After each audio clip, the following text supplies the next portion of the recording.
Hello, hello, and welcome. Sophia Lucia Parola here with Garden State Film Festival. It is our 22nd annual Garden State Film Festival this year, March 21st through March 24th. You can check out 200 films from 14 countries, all various different types of films, and you can see them in Asbury Park, New Jersey, and Cranford, New Jersey. One of the films you can check out is a short film called The Naming of Things.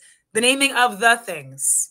That is the real title, The Naming of the Things, guys. Here to talk with me about this beautiful film is Gotti Rubin, the writer, director, producer, and lead in the film. Gotti, thank you so much for joining me and Oh, congratulations. thanks. Thanks for having me. Of course, my pleasure. I'm so excited to talk to you about the making of your film. But before we get into it, can you tell our audiences a little bit about yourself?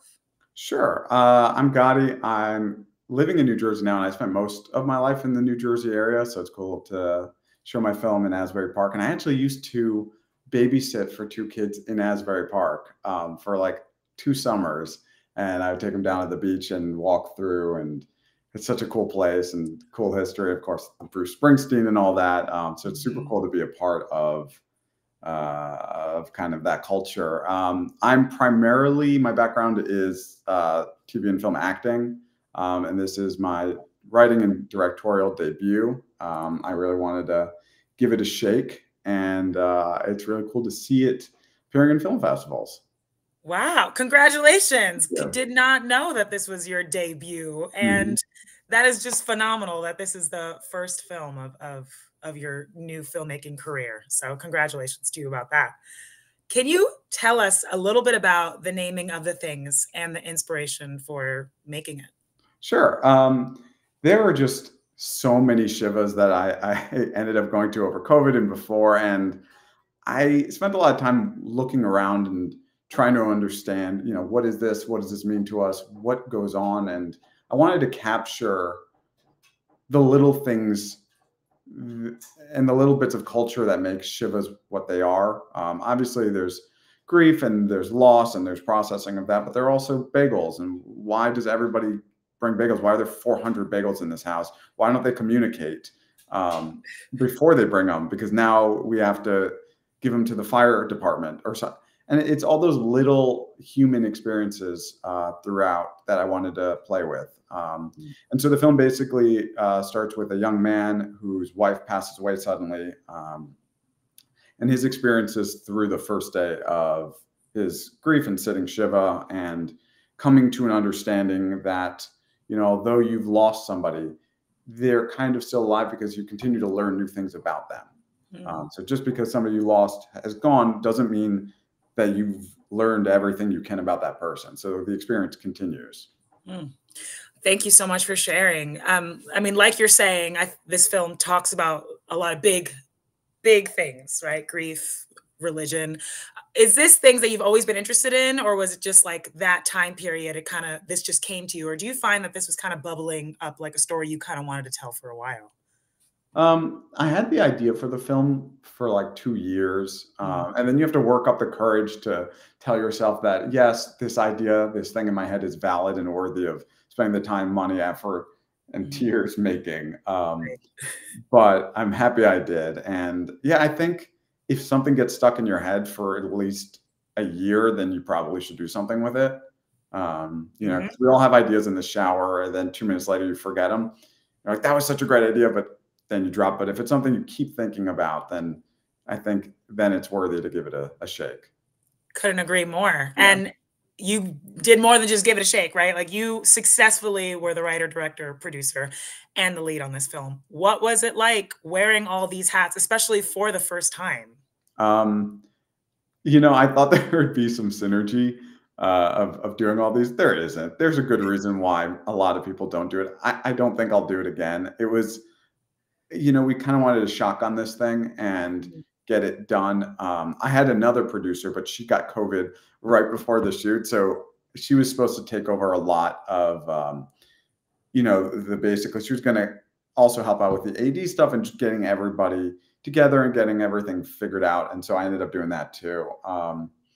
What I did notice is um, it's cool to then, because you wrote it and because you directed it and because you're acting in it, you're then trying to switch your mindsets all the time. Mhm. Or even I was in the middle of one of the scenes. I was like, I should probably move the camera. And then it's like, oh, oops, wait, what was the next line? Right. So yeah, it's interesting because you get an appreciation for how difficult each of these things are in general. But yeah, it was a lot of fun in the end. Yeah. Yeah. So this might be a difficult question because obviously, like you just said, the synergy was difficult and you ran into some challenges that you did not plan. What would you say when wearing all these hats? What was like that best part for you? What was the hardest part for you? Like the hardest Um, hat of them all to wear? the best part was having that God's eye view of everything, of understanding, hey, I need this shot, I need this piece for this thing, in a way that generally, where my background is acting, is you're not responsible for the rest of the story. Especially, I've done a lot of TV work, and you're just responsible for, if you get a co-star or guest star, you're responsible for a little slice of the story, but Mhm. you know the rest of the cast and director are responsible for everything else. So it was cool to see, the totality of responsibility. Right. It then gets weird when you're the one forgetting lines and you wrote it, and you have to stop and go over because you're just like, I just forgot the Yeah. whole. I wrote this for me. Yeah. Right. So that's when you just kind of have to like make a self-deprecating joke and move on. Yeah. And any of those hats were you like, I'm not doing this again. Like, how did we feel about directing, about producing? I liked all of it. The producing while you're doing anything else, like Mhm. taking lunch orders while you're trying to like that's Right. those two things don't happen. Or trying to navigate getting background and figuring out how they're going to get to the space and making sure everybody has filled out their paperwork. That's not something you So can do much. while you're trying to figure out the scene and trying to figure out lighting and everything. That's Yeah. those that I'm not going to do that again. Well, talk to me about the rest of your amazing cast and your deep and the crew. But I really shout out to the DP. I mean, that opening shot, it was just so beautiful. The Yeah. whole film was beautiful and the cast was stellar. So talk to me about Oh, finding great. this cast and crew. The DP I've worked with before, Zach Grouillon, and what's cool is that shot was the first idea I had for the film. It's like the upside Mm, down awesome. kind of shot out on the raft, and he was fantastic. We actually made the decision, mostly his idea, of to do only natural light, so there were no artificial lights, to kind of give it an earthy, Wow. um, intimate feeling, because we didn't want, especially inside with Shiva, you didn't want to glam it up. You didn't Mm, want else and be like, look at this. I think, we had a flag. I think that's about it. wow. So that was great. Yeah, the rest of the cast, they were Jonathan Lipnick, played who he played the Nutnik, and he's fantastic. He's actually a rabbi, and an actor, which is great. Couldn't And have cast better for that, I'm sure. yeah, and Yuri was a friend of mine who plays uh, yeah, who plays opposite me. Is we actually work with the same coach, and it was great. My brother actually AD'd. I was the assistant director, and my wife helped a lot with the production design in general and set dressing. And shout out to Catherine Hogan, who was my producer, who helped me throughout all of it. And she's also an actress friend of mine. And our composer was fantastic. Our editor, I Yeah, mean, all of it together. Yeah, the composer Victoria Romano was just unbelievable, and she actually beautiful recorded music. all of that in her bedroom. Wow. She's yeah, like an ethnomusicologist, and I hope I get that right. And she was, just did that all with the string instruments she has in her own bedroom. Amazing. So yeah, I it mean, was I phenomenal. definitely had that question for you about the music because it was just such a gorgeous element and really added to the film. How did that even work? Like, did you send her the film and then she composes on it, or you kind of Yeah, helped yeah, create this? yeah. She asked me for the general vibe of certain scenes, but I had also sent her films that inspired certain shots. Mm, because the last thing I want to do is to dictate like it must be this, and I want her, Right. with her amazing understanding of music, and let her run away with it. And I'm sorry, what was the beginning of that question? I think you answered it already. Yeah, like how it kind of worked working with the composer if she Yeah, saw the film and made the music to it, but it sounds you pretty yeah, much yeah, answered it. yeah. She did, and she, you know, it's amazing. You watch your rough cut, and you're like, cool, and all of a sudden you put the music to it, and you're like, all right, now it's a film. It's a film, yeah. It's humbling to watch, because the moment you have music, you're like, whoa, yeah, Yeah. Wow.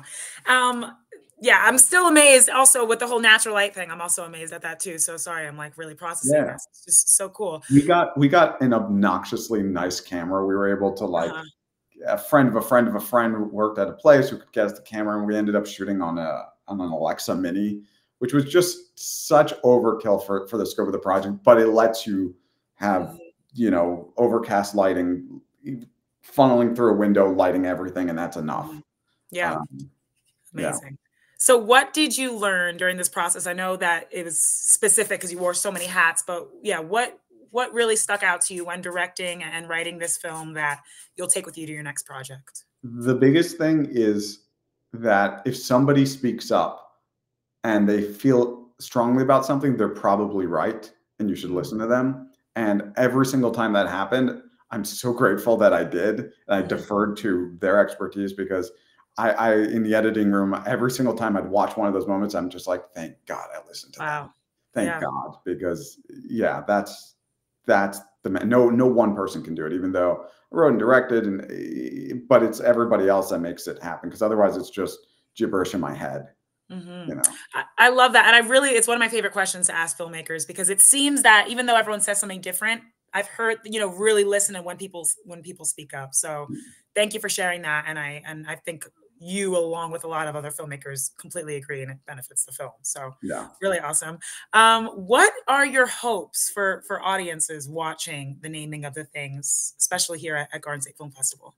Somebody told me this thing a long time ago, and it keeps coming back, which is short films are more about the conversation they start after than the film themselves. Mm, Somebody told me that, and I really like that idea of, um, you have such a brief moment into whichever world you create, right? A feature film, you're saying they're 90, 120. If it's Oppenheimer, 700 minutes. right. Right? It's an entire lifetime with these Exactly. people, right? Where, my film is a hair under 10. So you're in and out very quickly. But it's whatever image stands out. If it's the guy upside down on the raft, like you pointed Mhm, out, and what does it make you think about afterwards? I think that's the most important thing for short films. Um, mhm. because you can't tell a 3 act story. You can't, you know, you're not going to have a big, car chase scene with a transformer. You just can't do any of that. Mhm. So yeah, what does it make you think about? What do you talk about in the car on the way home is the most important thing, I Absolutely. think. Yeah. I love that. I'm very excited to hear the conversations that our Garden State Film Festival audience will have after watching your short. And speaking of this festival, I know we talked a little before. You will be there to Mhm. during your screening. Have we been to Garden State Film Festival before? I'm sorry if you said No, I haven't. already. So, how did you hear about the festival? And I mean, how's it feel to have this screening this year? I'm very excited. I'm not sure how I heard. I think it might have been I'd heard of it because I'd spent time in Asbury Park. Right, babysitting. Um, And, being local is also helpful, Right. because you can show up and come to all the events. But yeah, I'm just very excited. I'm excited to see all the other films.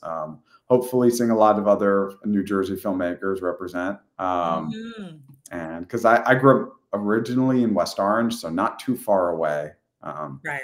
If We anybody, love our Jersey I filmmakers. love our No Jersey. favorites, but No favorite. they are my favorites. Yeah. We didn't film the naming of the things in Jersey, did No, we? that was shot in Marblehead, Massachusetts, so Oh, right outside Boston on the water there. okay. Yeah. Wow. Well, I mean, it's been such a pleasure talking to you and watching your film. I'm really excited for our audiences to see this at the 22nd Annual Garden State Film Festival. Let me tell them watching how you can see it. It will be screening Sunday, March 24th in the Film Block 12 to 2 p.m. Yes, check it below, Jersey Shore Art Center. Come meet this amazing actor and filmmaker. Oh, shout out to your work too and your bio as an actor. So beautiful, but we're talking to you as a filmmaker today. So I didn't, yeah. And if I can do one other shout out, Yes, please. I recently had a little boy, and he's a month as of a few days ago. So shout out to him. Yeah. Shout out to him, and shout out to the wonderful mother too, because both of you. Oh my gosh, amazing! Are they coming to the festival? We will see. Okay, we'll see. A month old, I know. It's he's not going to have all of his shots yet, so it's okay. He's probably going to scream. So right, respect to the I've heard babies at screenings. It's a lot, yeah. But anyway, it's just a pleasure that you'll get to be there. So definitely come meet this amazing artist. Come get your tickets at gsff.org/tickets, and we will see you guys at the festival. Thank you again for taking the time to talk to me. Bye.